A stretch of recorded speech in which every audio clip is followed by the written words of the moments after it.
मेरी मृत्यु भी स्वीकार हमें है, अगर हो तो हम इसको भी अपने आप को शहीद भी स्वीकार करेंगे, लेकिन जब तक ये किसान बिल वापस नहीं हो जाता तब तक हम लोग यहाँ से जाने वाले नहीं हैं। हजारों बौद्ध भिक्षुओं को, हजारों हमने अनुयायियों को पूरे देश से आह्वान किया है, जितने भी बॉर्डर हैं, चाहे वो टिकरी बॉर्डर हो, शेंगू बॉर्डर हो, गाजीपुर बॉर्डर हो, हर जगह हमारे अनुयायी अपने टेंट लगा करके और किसानों के साथ खड़े हैं।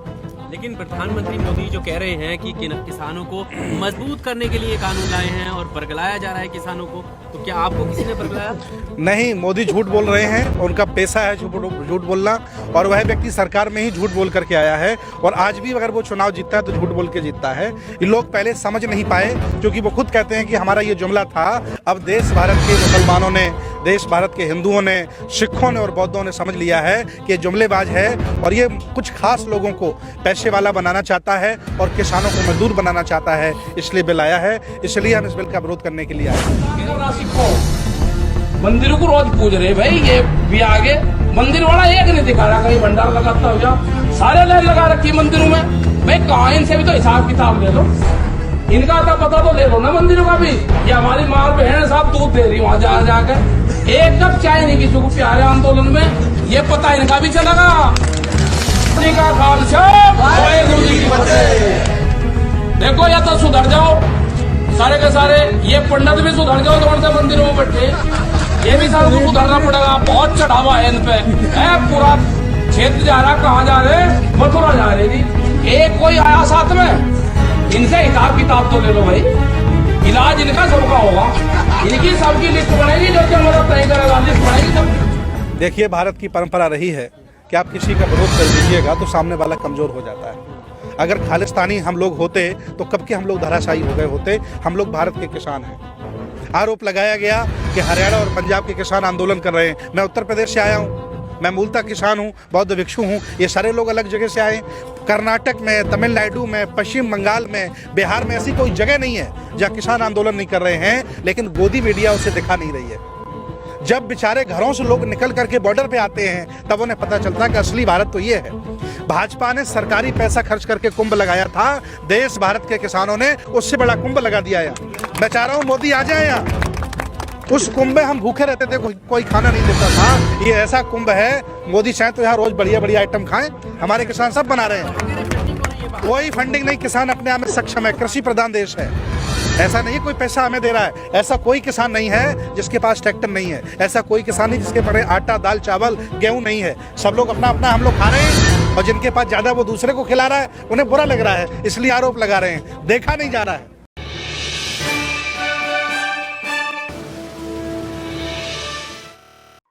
जय भीम, मैं उमेश करुणा और आप देख रहे बहुजन हलचल।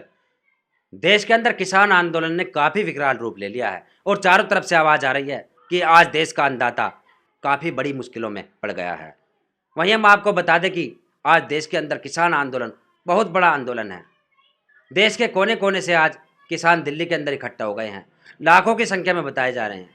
वहीं दूसरी तरफ सरकार की मुश्किलें बढ़ गई है, सरकार में हलचल मच गई है। सरकार कहे तो हम हिल गई है।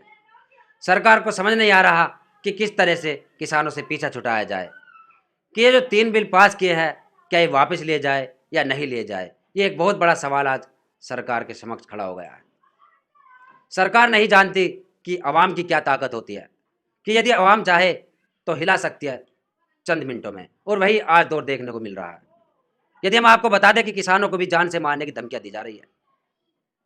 कौन दे रहा है, कौन नहीं दे रहा, वह अभी तक नहीं पता चला। लेकिन यदि हम बताएं आपको, भारतीय किसान यूनियन राष्ट्रीय अध्यक्ष स्वर्गीय चौधरी महेंद्र सिंह टिकैत जी के बेटे चौधरी राकेश टिकैत, किसान नेता, जिन्होंने एक इंटरव्यू में बताया और FIR भी दर्ज कराई कौशाम्बी थाने में कि उनको मारने की धमकी दी गई। एक अज्ञात नंबर से फ़ोन आया और कहा कि आपको जान से मार दिया जाएगा, और यदि आपको जो धन मिला है, जो आपको डोनेशन मिला है मंदिरों से, मंदिरों का भी जिक्र किया कि मंदिरों से जो आपको चंदा मिला है, चंदे का जिक्र हुआ, और आपको हथियार भेजे जाएंगे, हथियारों का भी जिक्र हुआ। तो एक बहुत बड़ी बात है कि आज किसानों को, देश के अन्नदाताओं को मारने की धमकी दी जा रही है। ये किसकी साजिश है, किसकी नहीं है, ये नहीं पता। लेकिन हम आपको बता देते हैं कि चौधरी राकेश टिकैत जी ने एक स्पीच दी थी अब से 4 दिन पहले, जो काफ़ी वायरल हुई। उन्होंने सीधा निशाना भारत के पंडितों पर उठाया, ब्राह्मणों पर उठाया, और ख़ास तौर पर उन्होंने अपनी सफाई दी बाद में कि उन्होंने वह निशाना उन पंडितों पर उठाया जो मंदिरों के पुजारी बने हुए हैं। और यहाँ तक कि कहा था उस स्पीच में कि जो भारत के पंडित हैं और जो मंदिर है, हमारी माते बहनें उन मंदिरों में जाती है, चढ़ावा चढ़ाती है, दूध बहाती है, और आज उन किसानों को, उन अन्नदाताओं को एक कप चाय भी नसीब नहीं हो रही उन पंडितों के हाथों से, कि जिन पंडितों को अपना जमा पूंजी, अपना धन, जिसे कहते हैं पीला धन तक भी उन मंदिरों में कब्जा कर बैठे हुए हैं पंडित। और उनको सबक सिखा देंगे, ये बात कही राकेश टिकैत जी ने, कि उन पंडितों को भी सबक सिखाया जाएगा जो आज किसानों के काम नहीं आ रहा। और वहीं हम आपको बता दें कि भारत के गौरवशाली, भारत के भिक्खु सुमित रतन, जो कि लखनऊ से अपनी टीम को लेकर किसानों का समर्थन करने आए और राकेश टिकैत जी से मुलाकात की, समर्थन दिया और अपनी बातों से उनको प्रभावित करने की कोशिश की गई। और यह प्रभावित होंगे नहीं होंगे ये एक बहुत बड़ा सवाल नहीं है, लेकिन हम आपको यह बता देते हैं कि आज भी ऐसे दुख के समय में देश का अन्नदाता जो परेशान है, उसके कोई पंडित काम नहीं आ रहा। यदि काम आ रहे हैं तो वह आ रहे हैं भिक्खु। गौरवशाली भारत के इतिहास में यदि हम देखें तो सम्राट अशोक,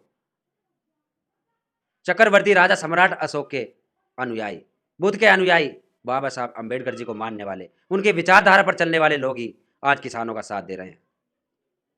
बाकी सब उसी मनुस्मृति के इर्द गिर्द अपनी रोटियां सेक रहे हैं। और वह यह चाहते हैं कि आज किसान जो अपने आप को शायद हिंदू समझता है, हिंदू धर्म का एक हिस्सा समझता है, और वह है भी तब तक जब तक कि उसे कोई अलग प्लेटफॉर्म नहीं मिलता कि वह शुद्र है, उनकी नज़रों में जो इस व्यवस्था को बदलना चाहते हैं, मनुस्मृति की बातें करते हैं, जैसे कि प्रज्ञा ठाकुर, साधी प्रज्ञा ठाकुर ने अभी बात की थी कि शूद्रों को शूद्र कह दे तो उनको बुरा लग जाता है। तो कुल मिलाकर सारा चिट्ठा सामने आ रहा है कि ये चाहते क्या है, ये चाहते क्या है। एक तरफ कोरोना आपदा आई, कोरोना बीमारी का नाम लेकर आए, तो वहाँ भी सवाल खड़े होते हैं कि शायद ये सभी देशों की गवर्नमेंटों ने, जो देशों की सरकार है, जो मोदी बाहर जाते थे, विदेशों में जाते थे दौरा करने, कि शायद उन्होंने वहाँ मिली भगत की हो और आपस में एक ऐसी मीटिंग की हो कि कैसे राज किया जाए विश्व पर, मिल बांट कर कैसे खाया जाए। तो एक ऐसी निर्णय लिया गया हो, एक ऐसा उनको विकल्प मिला हो कि एक ऐसी बीमारी लेकर आए, एक ऐसी बीमारी लाओ जिसको सभी देश के जिम्मेदार व्यक्ति, प्रधानमंत्री हवा बना दे, और जनता को वह माननी भी पड़ेगी, स्वीकार करनी पड़ेगी, और उसके आड़ में हम अपने एजेंडे पर खरे उतर सकते हैं। देश की व्यवस्था चरमा सकती है, लेकिन उनका जो एजेंडा है वो मनुवादी एजेंडा, उन पूंजीपतियों का एजेंडा, कि वह उसमें सक्सेस हो जाए। शायद ऐसा भी हो सकता है, कुछ लोगों का अनुमान है, हमारी बातें होती है, बताया जाता है कि ऐसे भी हो सकता है कि उन्होंने अपनी गोटियां फिट कर रखी हो इस कोरोना की आड़ में। राम मंदिर फैसला भी लिया गया, नींव भी रखी गई, किसानों का ये बिल लेकर आए, और ऐसे बहुत सारे फैसले बचे हुए हैं, जैसे NRC, CA, ये सब हो सकता है धीरे धीरे सब उनकी गोटियां निकलनी शुरू हो जाए। लेकिन आज समझदारी से काम लेना होगा, सबको दिव्य दृष्टि, दूरदृष्टि बोलते हैं इसको, उससे सोचना होगा कि क्या हो सकता है, क्या इनकी प्लानिंग हो सकती है, क्या यह चाहते हैं, इस पर भी हमें देखना होगा, सोचना होगा। इनकी हर अपडेट पर नज़र रखनी होगी, हर गतिविधि पर नज़र रखनी होगी दूर दृष्टि से, कि ऐसा नहीं तो ऐसे, ऐसे नहीं तो ऐसे, और ऐसे है तो ऐसे नहीं, और ऐसे नहीं तो फिर कैसे। इन सब बातों को देखना होगा, क्योंकि आज देश के हालात बहुत ख़राब है, सब जानते हैं। और वहीं आज देश के जो चौधरी राकेश टिकैत ने सवाल उठाया कि पंडित, मंदिरों के पुजारी, जो बहुत बड़ी मात्रा में पीला धन इकट्ठा करे बैठे हैं, सांप की तरह घुंडली मोड़े बैठे हैं उसके ऊपर, और उसका किसी को आता पता नहीं होता।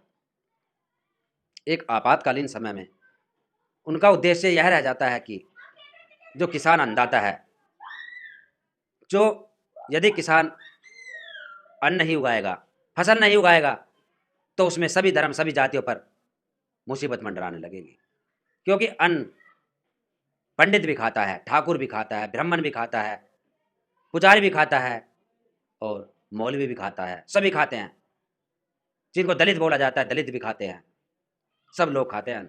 और अन्न उगाने वाला ही यदि आज उसकी इच्छा पूरी ना हो, उसके साथ साजिशें खेली जाए, तो वह क्या करेगा।